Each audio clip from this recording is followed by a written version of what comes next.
You're listening to Rock Our Whim, hosted by me, Danny Faye.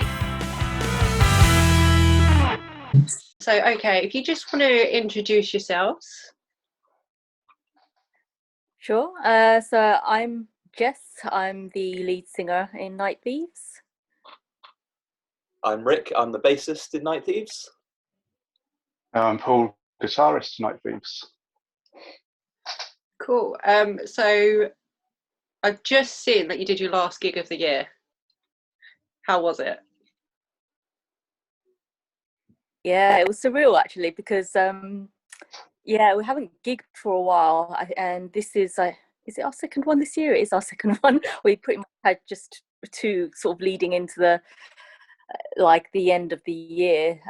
So yeah, it was great. It's just nice to get out there again. It was it was Camden Rocks, wasn't it? Yeah. So it was a really good day out. Honestly, all the other bands were awesome. It's just nice to meet bands again as well, like bands you haven't heard, and actually get to talk to people about music. And yeah, it's been really good as well because it meant that we could play the new songs from the EP that were recorded earlier in the year, and it's been nice to just get them out and finally be able to play them live. I bet. Talking of your last EP, it's called Spiral, isn't it? Yeah. How was that named? Came about?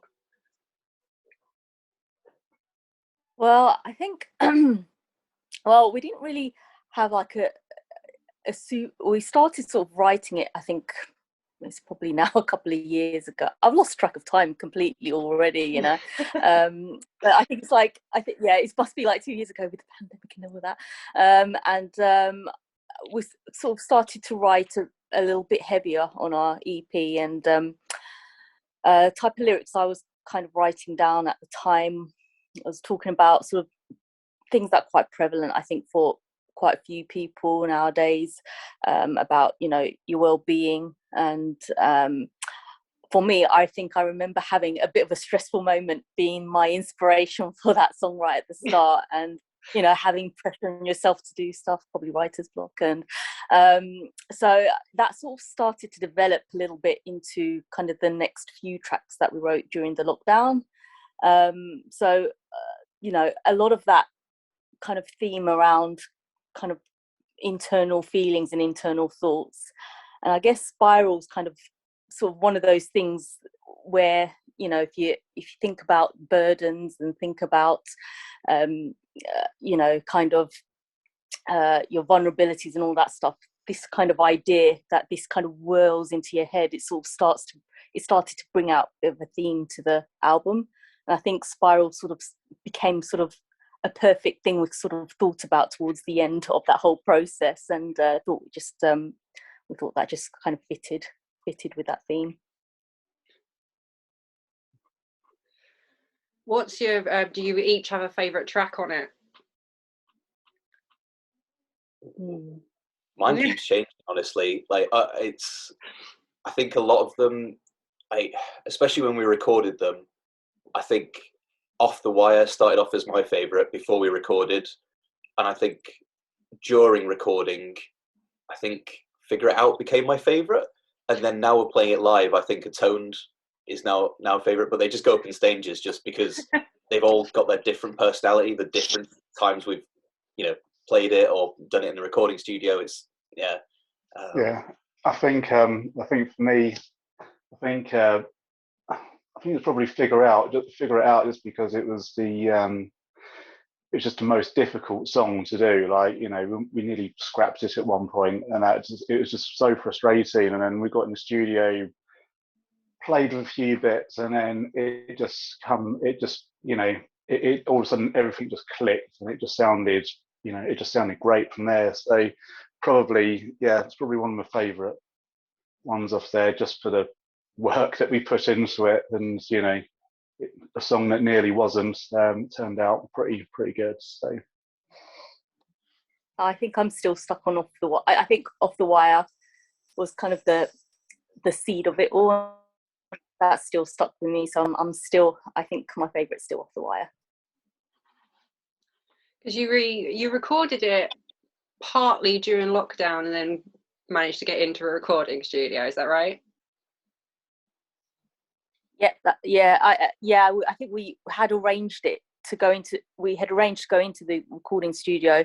I think before all that. I think Paul, we were planning it like the year before, something like that, haven't we? We'd already started planning it, and we were beginning writing it at that, with good solid set of tracks that we definitely wanted to go in with. So we kind of started to do that, and I think we managed to get the dates pushed back a little bit when that sort of happened. So we ended up having to do a bit of remote, pre-production and working at that point. So it kind of put us off a little bit, and yeah, I think that was kind of really, really strange, because usually, I'm so used to like getting into the studio and bouncing off each other's ideas, and we suddenly found ourselves trying to finish doing some of that remotely. And I think probably Paul and Rick are way more disciplined than I am for doing something like that. Whereas I really, really struggled a little bit with that, sort of in the room, trying and just listening without that energy. But I think you guys handled it a little bit better than me, to be honest. Yeah, I think our writing process, like Rick and I will, we've always sort of sent ideas across to each other.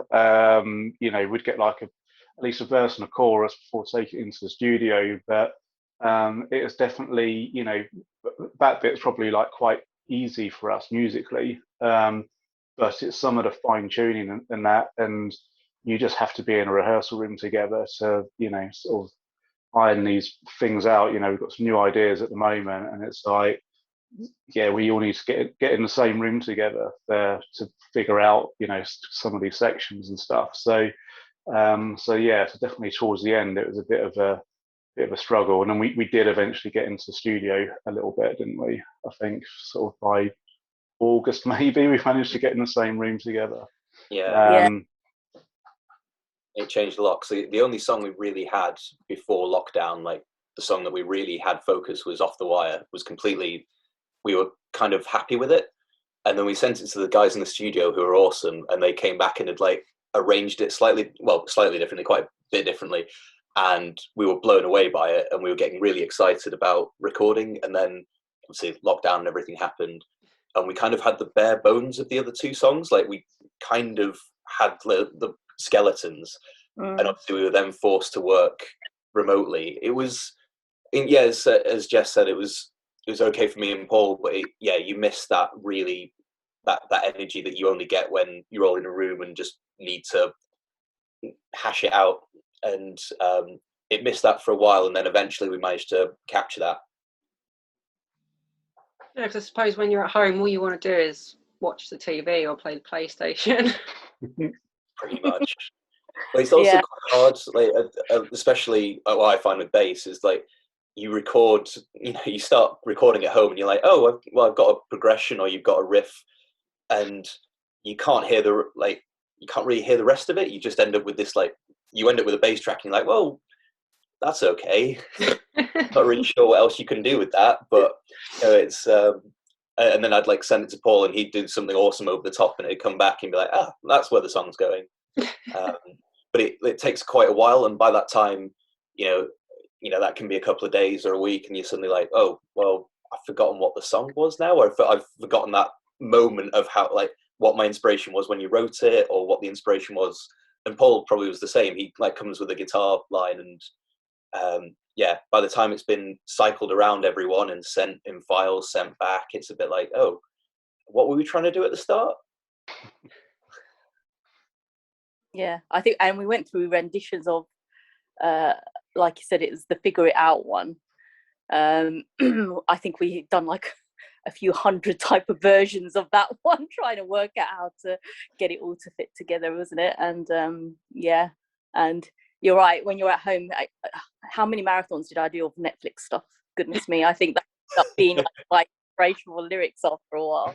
But yeah, just yeah, it did sort of grate a little bit on some blockages, but the guys at the recording studio are great, you know, with that. And Paul Visser, who was producing it, he also really helped out in some of those blocks. He was really great at kind of motivating and kind of inspiring ideas there.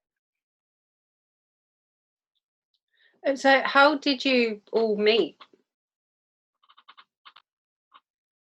Well, Rick and I, we've played in a few bands together, and we'd been in a band before Night Thieves. It's kind of a bit more of a, I don't know, how would you describe it, Rick? Is it kind of a harder heavy rock? I don't know. It's kind of, yeah, a lot like southern rock kind of Yeah. vibe to it. Exactly.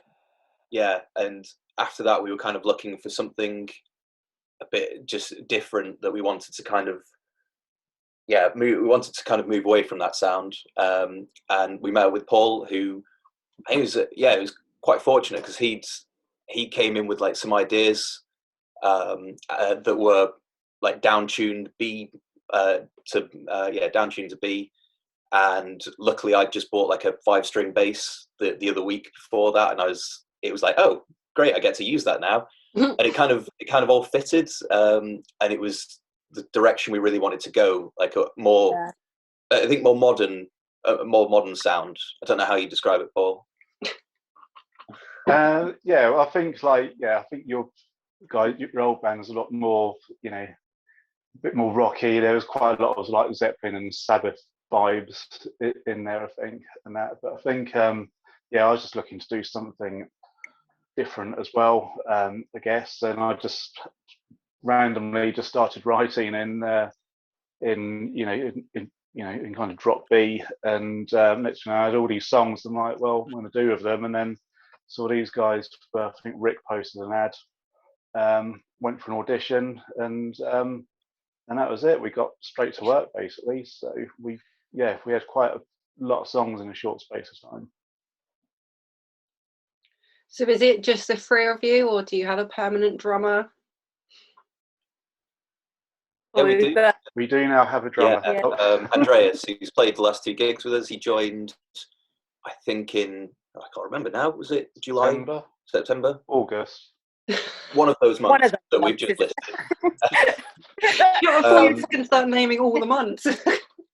Yeah, I mean, they all blend into one another now. So Andreas has been with us for a couple of months now, and he's been awesome.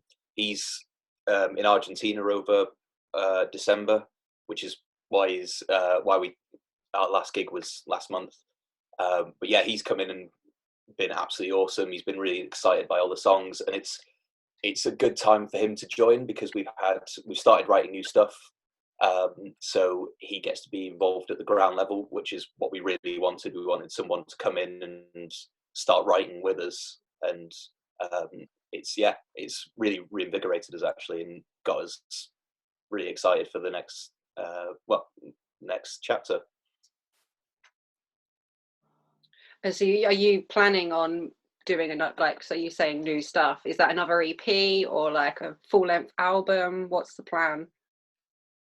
I think it's looking like an EP at the moment, maybe. No, I've got so many ideas. We've got one song which is coming together quite well at the moment. I've just got a folder of like, I think I'm up to idea 22 of just random things. I've got lots of cool little parts, and we just need to slot them together. So I don't know whether it would be, the Spiral was only 3 tracks, and I think just kind of the whole COVID thing situation we're in, it just sort of limited us a little bit. So I think I'd like to do an album, but I think it's probably more likely going to be a longer EP, I think. But we'll see. Anything can change. I mean, we might, all these ideas that we've got might just turn into songs very quickly. So.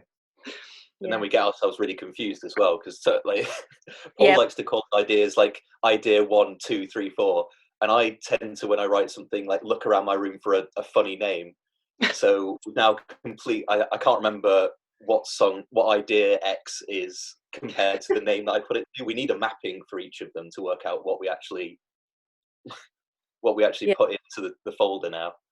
Just Yeah. stick to my system, Rick. No, it doesn't work. Stick to my system. Not as funny. Oh dear. You'll have to find a system that works for all of you.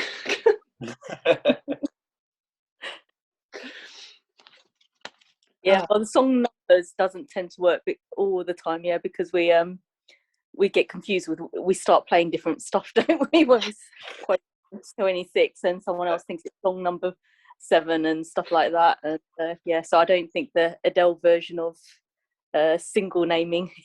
No. Yeah, we have done that. We've gone to play a song at rehearsal and literally all gone in to play a different song because we got it's which sounded interesting. Yeah. But Jess usually has the last word when she names a song. That's the name of the song and it's done. But that, yeah, you have to wait a while. Yeah. Yeah, maybe just start giving them names so you all know where you are. Yeah. So what's the best thing about being in a band?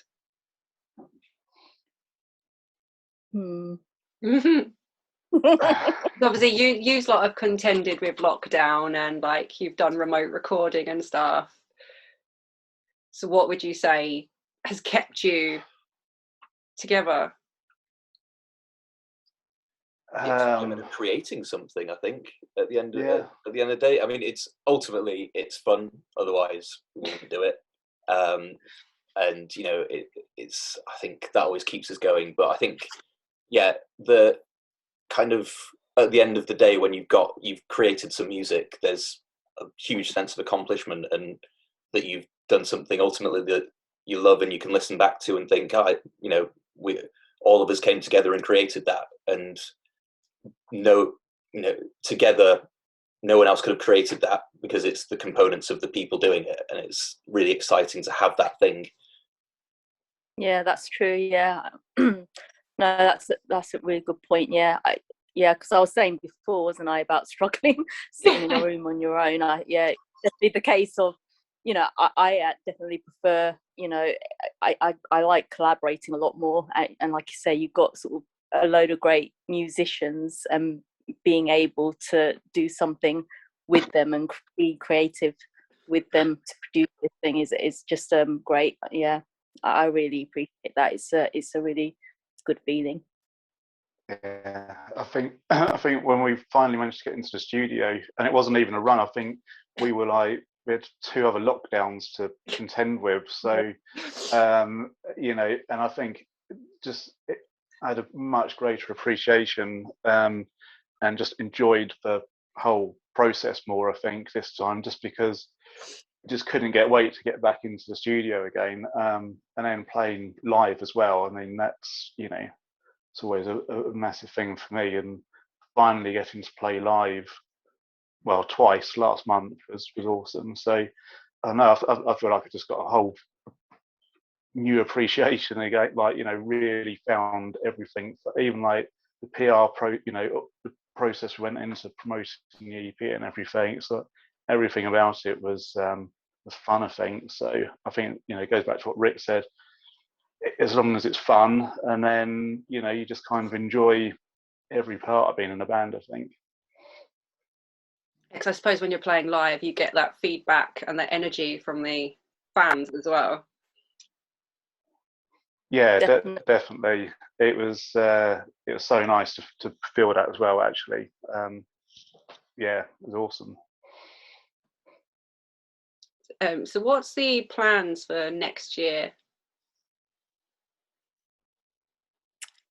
Hopefully more gigs. Definitely more gigs. That's the one thing we really missed. But yeah, as guys were saying, I guess we carrying on with the songwriting at the moment.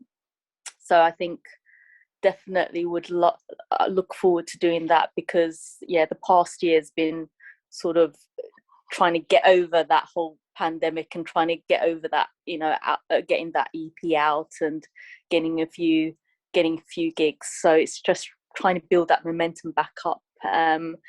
and yeah, doing some new music will be quite exciting, especially with Andreas now as drummer. That's going to be fun to do, I think, because he caught up to speed with the songs that we've got at the moment, and then having him involved now is going to be quite exciting. And yeah, gigs, definitely, please, more gigs.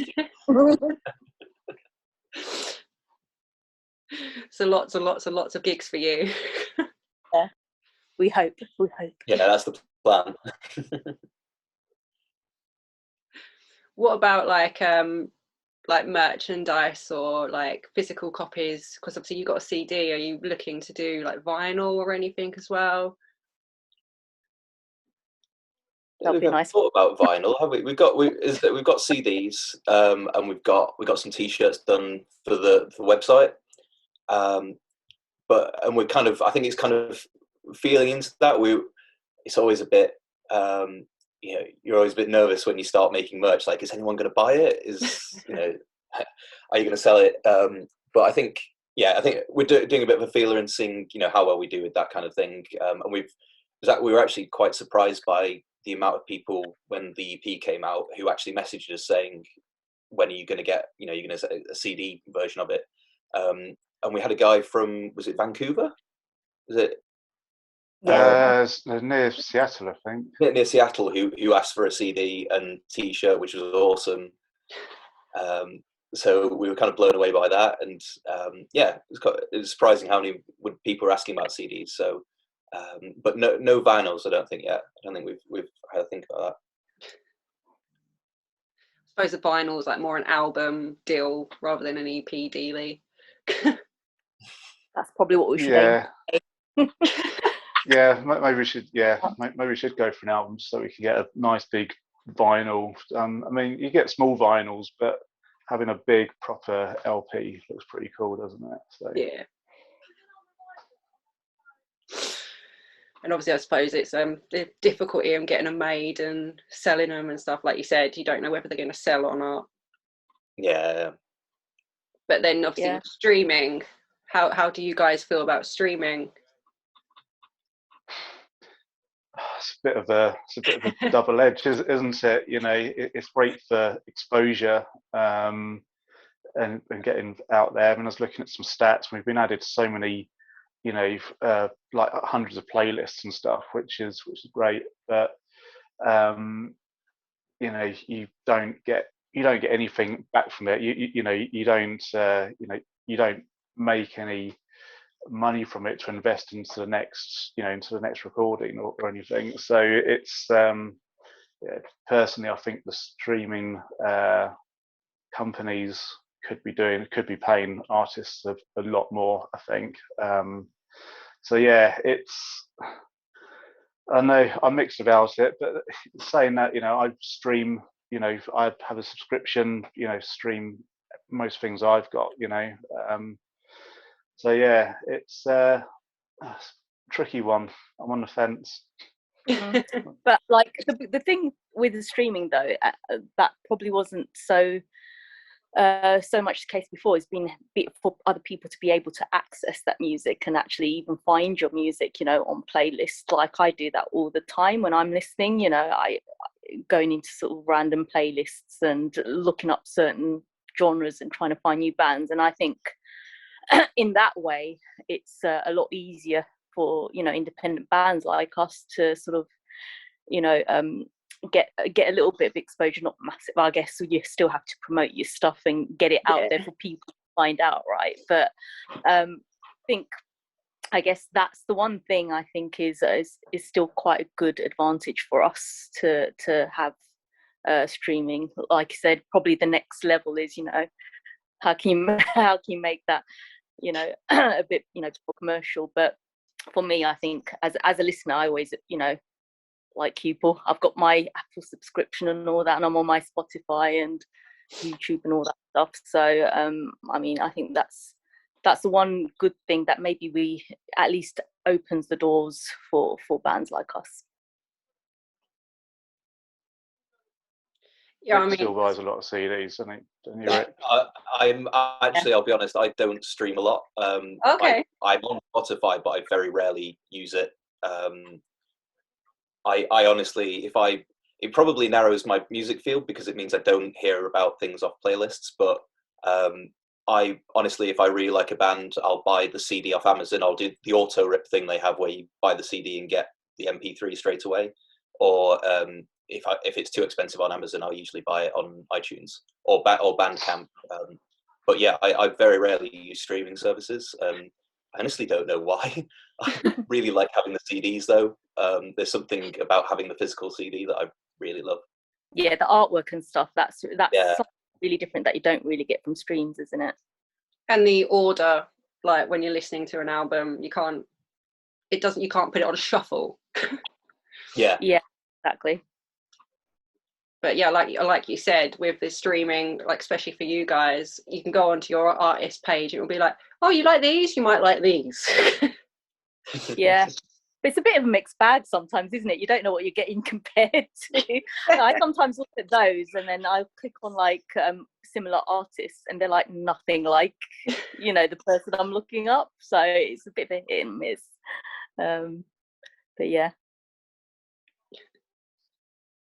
What about social medias? Are you on all of those? Yeah, we do all that on the Insta. We're on the YouTube.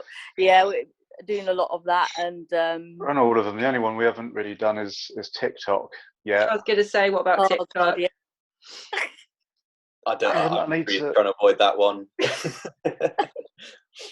I haven't looked into it enough. I haven't looked into it enough to see how it can sort of really work for bands and stuff, because it's not all about stupid dancing and stuff. There's more to it, but I just haven't had time to figure it out yet, really, like how it would really work for bands. But I see there's a lot more bands and artists have been on there recently as well. So yeah, it's mainly just focusing on Instagram, Facebook, and Twitter, kind of like the main three. But TikTok needs some investigating, I think.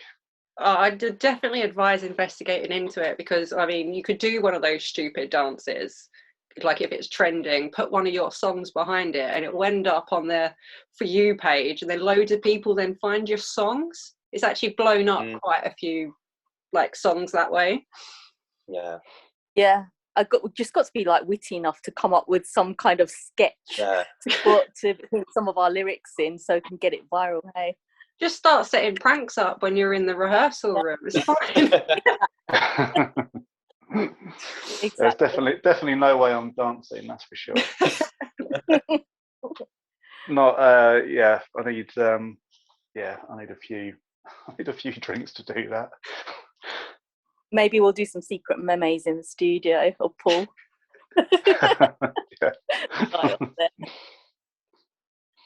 Oh dear. Okay, so obviously it's this time of year, so I'm going to ask, are you all looking forward to Christmas?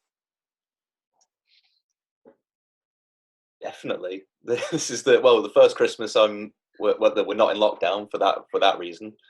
But yeah, I mean, I'm my parents live up near Manchester, so I'm going up there for Christmas, and I'm really looking forward to that. I've got a 1-year-old now, so she gets to go and see my parents for Christmas. It's going to be great. Yeah.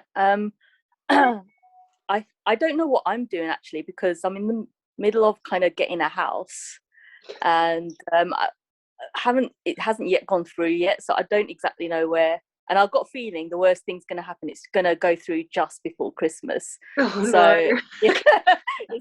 So I've no idea what's going to happen there. I'll still be in London, to be honest, but that'll be my luck. But I think at the moment the plan will be in London, because my mum's here. So yeah, I'll be doing that, and as usual, enjoying all the lovely food and watching all the nostalgic movies and stuff. I think that's the plan. Die Hard, classic Christmas. Hard, Home Alone. Yeah, I put my put a Christmas tree up today, so I'm actually starting to feel festive now, I guess. So yeah, I'm away visiting family and stuff over over the Christmas week and that. So yeah, it's going to be looking forward to seeing people this year. What about like if you got round to covering a Christmas song? What one would you all pick? My word. I'll probably do Mariah Carey number, but really badly. Obviously, I can't hit the tunes and keys she can, so it's going to be like a bad karaoke version of. You'd bring it down to your key, Yeah, I could do a screamers version maybe of it. You never know. Yeah, don't think it'll be as popular, but hey. I think Rick would want to do Spice Girls, right, Rick? Oh yeah. Oh, no, that I was watching. I don't know why I was watching it. I think my wife would put it on the TV. It was the top 40 MTV Christmas list, greatest Christmas songs. But the Spice Girls 2 Become One was like number 27, 28. And I was like, that's not a Christmas song. I think it's purely come out around Christmas. I guess it was a Christmas number one or something. They've actually done Christmas songs. That's a really so a little bit weird. I was a bit confused by it. I mean, I actually quite like the song. But I don't. That's not my go-to Christmas song. I don't know. I like the classics. I feel like the best ones are the older ones. I think the ones from the 60s and 70s. I can't think of the song names. There's one I got in my head. Can't think what it is. Quite like the Queen one. Don't know what it's called though. Thank God it's Christmas or something. Or is that bad? I'm just going to stop talking. Not that much of your favourite then, is it? I'd know if I heard it. You could just, instead of doing a cover, you could always write your own Christmas song. Ooh. I was always thinking about that. If you do try and aim for like a Christmas number one, or it's either that or like Eurovision, which is quite actually, but yeah. Have you got anything else like you guys want to shout out?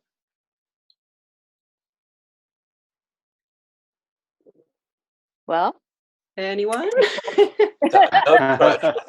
anyone wanting We've covered everything. Stuff, we do have still merch and the t-shirts and CDs and stuff on I think we've got it on our site, haven't we? So we've got that nightthieves.co.uk, and if you search Night Thieves, we're definitely across the socials, so definitely check us out there. I'll be putting all your links on here as well. Our website. Thanks. Oh, cool, thank you. Okay, so I've got one last question which stumps some people and other people answer like straight away. If you could rock out with anyone, dead or alive, who would it be?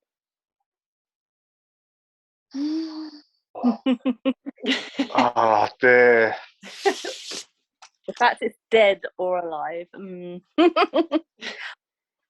I don't know. I'd probably still be, for now, I think it will be pretty cool to be able to do something with Foo Fighters for me. That would be like quite legendary for me. I'd love to jam with the guys from Deftones. I'd love everything they do, and that would be awesome. There's just so many. I'd love to get on the stage with Metallica. I think that's been a dream for ages. I think so. Yeah, I don't know. Maybe get up and play Creeping Death with them or something. See, that weren't so hard to answer. But there's so many though. You think like, but that person, or Yeah. I might have to start warning people, like say it at the beginning, then you've got the whole thing to think about it. Yeah. But then you just have people like staring into space for half the interview, just going like, yeah. I'd quite early Incubus as well. I'd like to play with them around the Science Make Yourself time. That'd be pretty cool. Yeah. I'll stick with Metallica.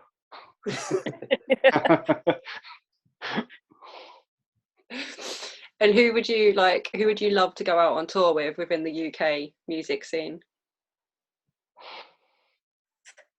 I think, I think Bring Me the Horizon will be pretty cool at the moment to go on tour with them.